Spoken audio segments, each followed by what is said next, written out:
So the multi-level marketing mindset, how do you set yourself up for success? And I think it's really important because I had never been introduced to anything where I made any money with anybody. Like everything I did until the age of 36 was my effort produced my income, which is fine. I thought that was great. You know, I sold a house in real estate, I made money. I didn't sell a house, I didn't make money. I built a house, I'd spec them out, sell it, made my real estate commission, made whatever my profit was in the house. When I was in waste management, we delivered a dumpster, picked it up, dumped it, charged a consumer, got paid. But for me, I never had any kind of passive cash flow. I had rentals, but I'll be honest, I had multi-family homes. That wasn't passive cash flow. It was very active. I collected the rents. I did a lot of the maintenance, or I had to call somebody to do the maintenance and be there when they were doing the maintenance. It was like licensed plumbing, electrical. I didn't want to like burn the place to the ground. I wasn't licensed. So there was a lot of, but it was active. I was still very, very active. It never felt like passive cash flow. So when I was introduced to multi-level marketing when I was 36 years old by a guy that was talking about life insurance, but what he sold me on was wanting to make some extra money outside of what I currently did. He didn't sell me on building a business or making passive cash flow. He just sold me on, would you be interested in making some extra money? My answer was yes. You know, I was unlike a lot of other people that when I was not in a good financial position, I didn't lie about it. I think that's the number one reason that people's mindsets is jacked up, or their mindset is jacked up, is because they're in a bad position and they front like they're not. It's weird.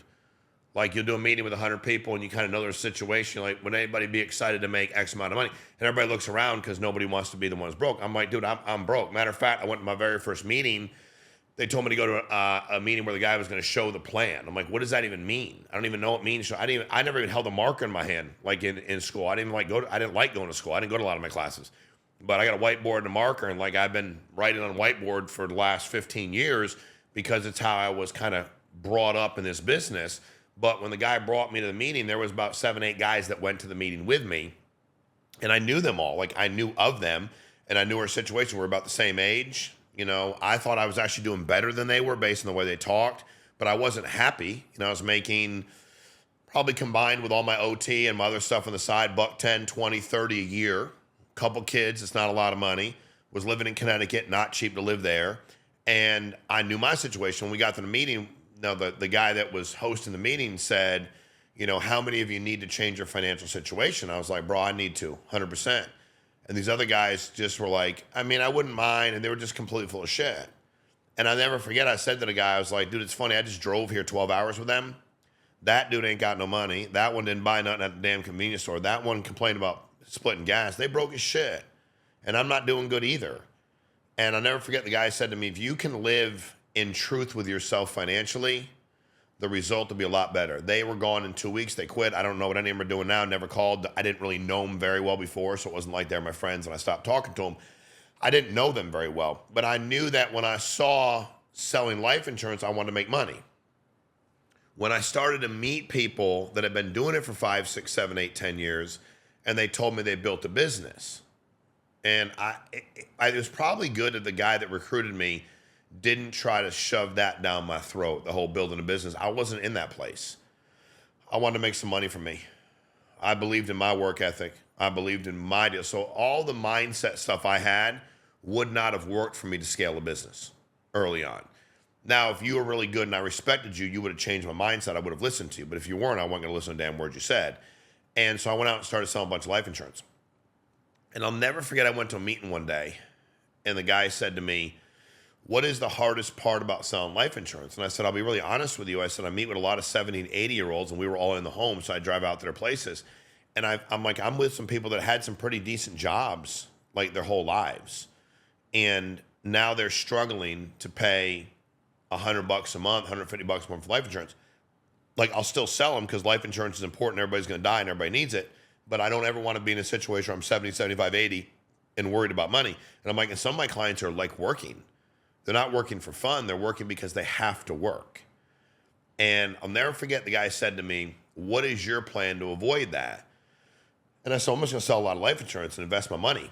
And he's like, yeah, I hear you on that. But what if you're unable to sell life insurance one day? Or what if something happens? Or what if you need to do something? Or what if you need a... And he started talking about this whole passive cash flow thing. And then he left me alone. And then in truth, he told me to read his book, Rich Dad, Poor Dad. I wasn't a big reader before. I mean, I was, again, 36.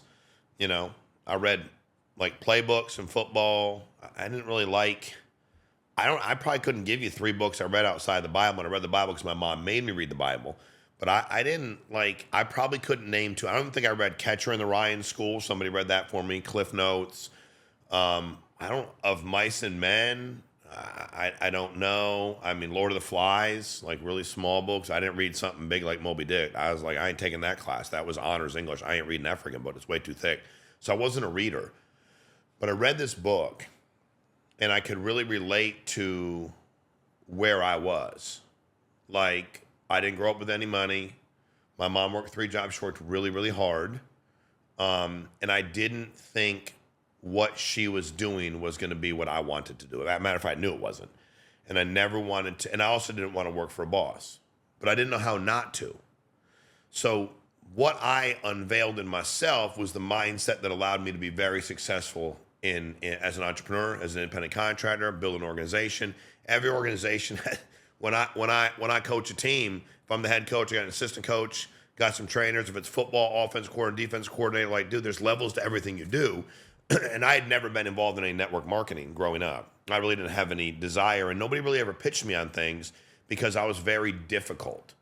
They probably should have, because I probably would have built a big business for them, and they were afraid to approach me because I was really, really, really obstinate, difficult, and actually, quite frankly, just mean. You know, if a guy approached me about something, I just would have like torn him up. But if he stood up for himself and explained to me like the details and the specifics, I might have gone ahead and joined. But you know, like, it is what it is. The mindset where I see most people fail in any kind of multi-level marketing, and we work so hard and we listen to so many people talk about mindset, especially in this realm, right? There are a dime a dozen guys and girls that want to talk about it. They built a hierarchy at some point in time, and now they want to tell you how awesome, you know. And I'm not, listen, the mindset's important. Do not get it confused. But what you have to figure out, like when we say we want to be in better health and work out more, we get a game plan, we get a trainer. I've never gotten a trainer to work out.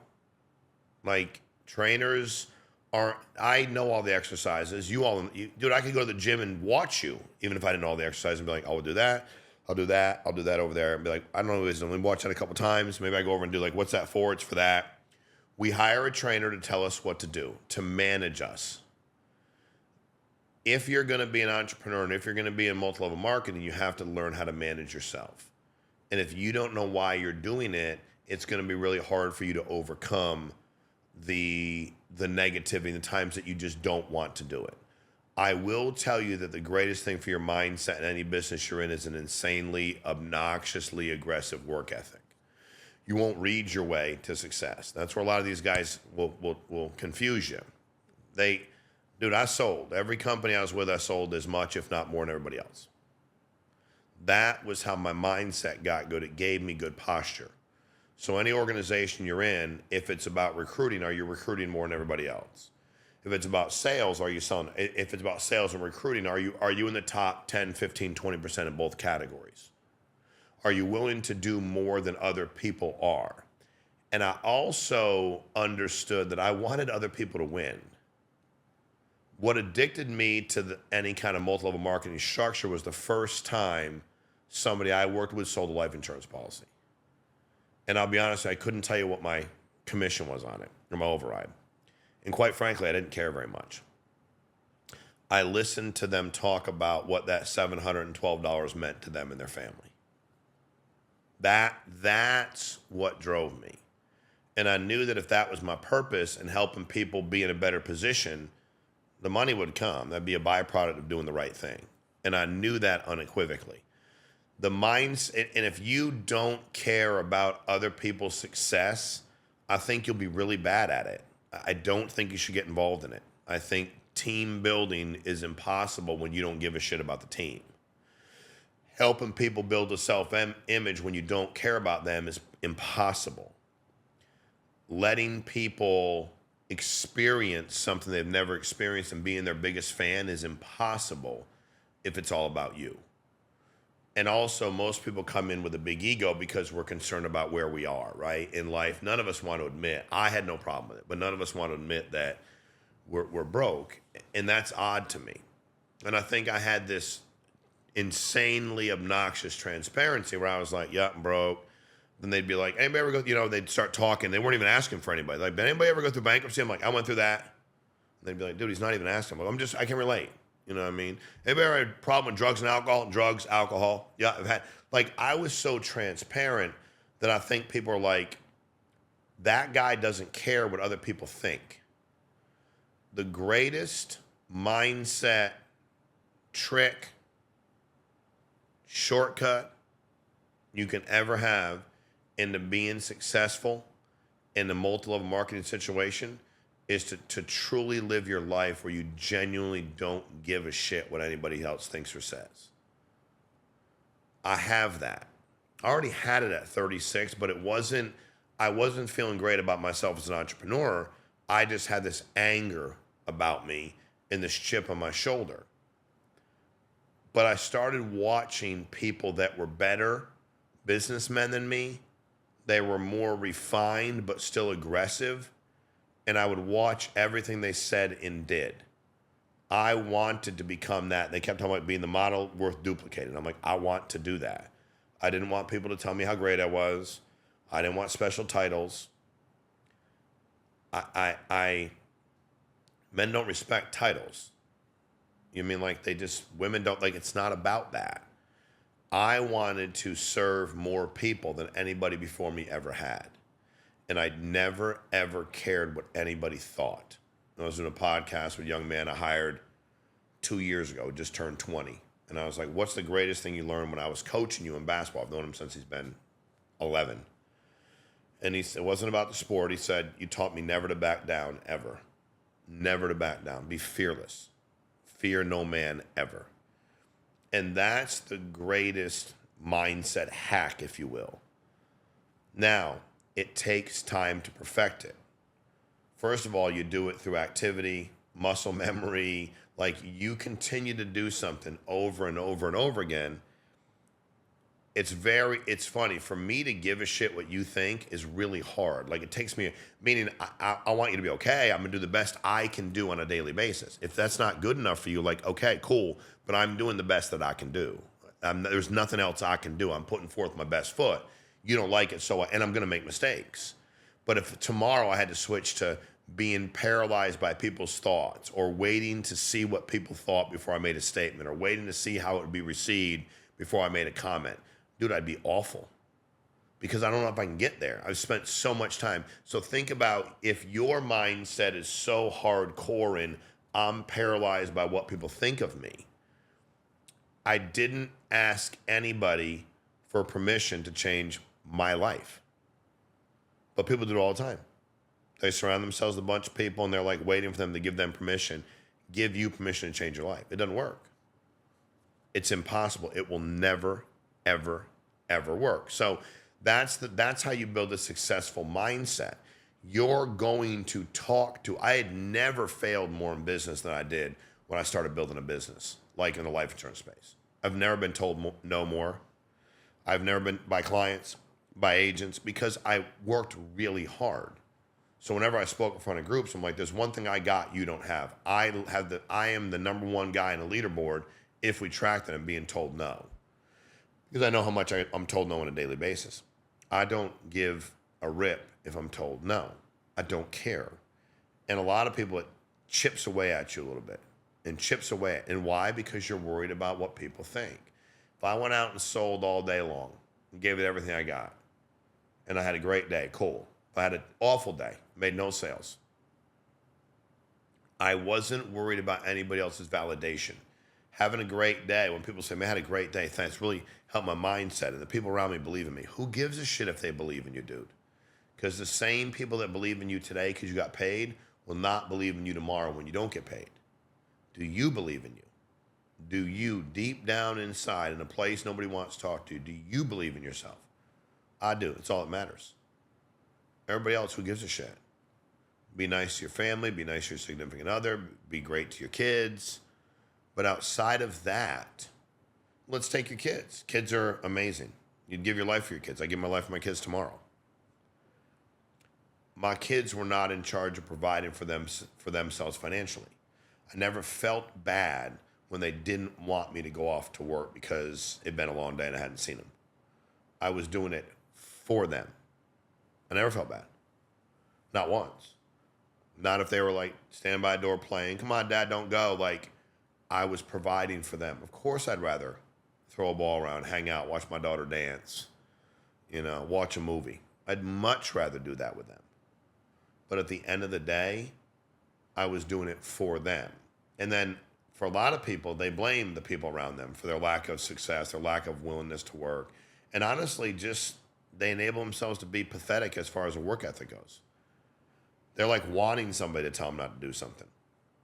You are singularly focused on what you can do in your business. If you don't love the business you're in, you ain't going to be good at it. I love life insurance because when I leave somebody's home or hang out on the phone with them, I left them better than I found them. Period. End of story. I did all I could, and we would be there in a time of crisis. I love the business. And then I love the fact that you could hire in any state. If you love your business, dude, why aren't you going all in? I don't love my business. Find another business. You might find the same exact passion selling solar. Seriously. You might go, dude, and I might go like, dude, to me, I don't know where my passion would lie in there. And you have to ask yourself what you're driven by. If it's purely money, again, you might go make a lot of money. I just don't think you'll have a big business because people are drawn to people they know genuinely care about the result for them. And when you don't care what people think and you're coaching, educating, training, letting people ask questions, that means you care more about other people's success than your own. Because if you're protective of your own little, sentimental side and my own, then that means I'm more worried about being hurt, frustrated, or judged than I am helping you. But if I walk in a room and go, and if it was a room of like 30 people and I could tell half of them weren't even paying attention, I'd tear that place up. I might go from 30 to 3 real quick. Or I got 30 that are fired the F up. But I did that for the 3 people in that room that were on my team. Because I knew that they couldn't deal with these negative bullshit like I could. So I wanted to be there for them, to stand up for them, and then go, hey, next time you do it however you want to do it. But if a dude wants to be on the phone, throw him out. Dude wants to, like, what do you want me to tell you? You got to get people to understand that. So I'm telling you that these are the mindset principles that will make you successful. And I've also given you a lot of them that will ensure that you fail. But if you love the product and love the business you're in, if you genuinely want to help other people, if you truly strive for passive cash flow and more balance and time with your family, loved ones, whoever it is, and you're willing to get thick-skinned enough where you don't care what other people think, and then you're willing to outwork everybody, you'll crush it in multi-level marketing. If you have 3 or 4 of those, you'll probably do pretty good. If you have none of them, don't do it. You'll hate it. If they have a product for you to sell the product. Don't build a team and see if you can make some extra money. So I hope that helps. Keep tuning in. We're going to talk a lot about this because there's a lot of people out they're not even hypothesizing about how to do it because that would be an educated guess. Dude, they built a business, 20 years ago, hired some people one time. They weren't grinding through it. For the last 15 years, I've been grinding through this structure and hierarchies and width and depth and what works and what's changed technologically through COVID and through markets that go up and down. And I live it every day. I'm in it every day. So I know I can help you get better at it. I know I can help you avoid the massive pitfalls that you don't want to incur and how to get yourself back up when you feel like you got knocked down. So hope this helps. Like, subscribe, share it with somebody, but I appreciate your time.